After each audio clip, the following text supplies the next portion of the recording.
Metro man E Sreedharan മുന്നോട്ട് വെച്ച അതിവേഗ റെയിൽ പദ്ധതി സംസ്ഥാന സർക്കാരിന് മുന്നിൽ. അതിവേഗ റെയിൽ പദ്ധതിയിൽ മുഖ്യമന്ത്രി വി.ഡി. സതീശനുമായി ഇ ശ്രീധരൻ കൂടിക്കാഴ്ച നടത്തി.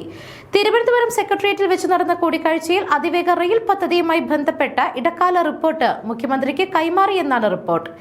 LDF അവതരിപ്പിച്ച സിൽവർ ലൈൻ പദ്ധതിക്ക് ബദലായിട്ടാണ് അതിവേഗ റെയിൽ പദ്ധതിയുമായി ഇ ശ്രീധരൻ രംഗത്ത് വന്നത്.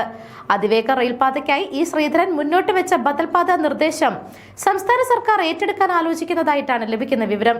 ഇക്കാര്യത്തിൽ വരുന്ന മന്ത്രിസഭാ യോഗം നിർണായക തീരുമാനം കൈക്കൊണ്ടേക്കും.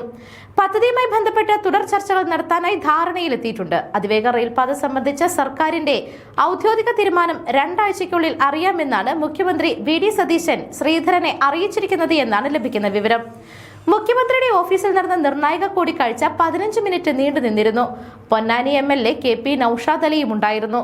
മുൻ റെയിൽവേ ഉപദേഷ്ടാവ് ഇ ശ്രീധരൻ സമർപ്പിച്ച പുതിയ അതിവേഗ റെയിൽ പദ്ധതിക്ക് കേന്ദ്ര റെയിൽവേ മന്ത്രാലയത്തിന്റെ തത്വത്തിലുള്ള പിന്തുണയുള്ളത് സംസ്ഥാന സർക്കാരിന് ആത്മവിശ്വാസം കൂട്ടുന്നുണ്ട്. തിരുവനന്തപുരം മുതൽ കണ്ണൂർ വരെ 430 കിലോമീറ്റർ 3 മണിക്കൂർ 15 മിനിറ്റ് കൊണ്ട് പിന്നിടാൻ സാധിക്കുന്ന ബദൽ പാതയാണ് ഇ ശ്രീധരൻ മുന്നോട്ട് വെക്കുന്ന പദ്ധതി.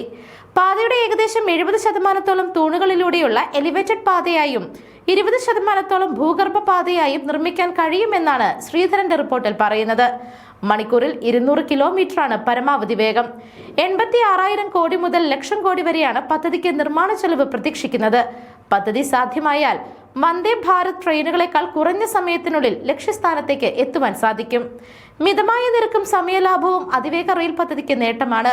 LDF സർക്കാർ അഭിമാന പദ്ധതിയായി ഉയർത്തിക്കാട്ടിയ കെ-റെയിൽ പദ്ധതി അപ്രായോഗികമാണെന്ന് കണ്ട് UDF സർക്കാർ പൂർണ്ണമായി റദ്ദാക്കിയിരുന്നു.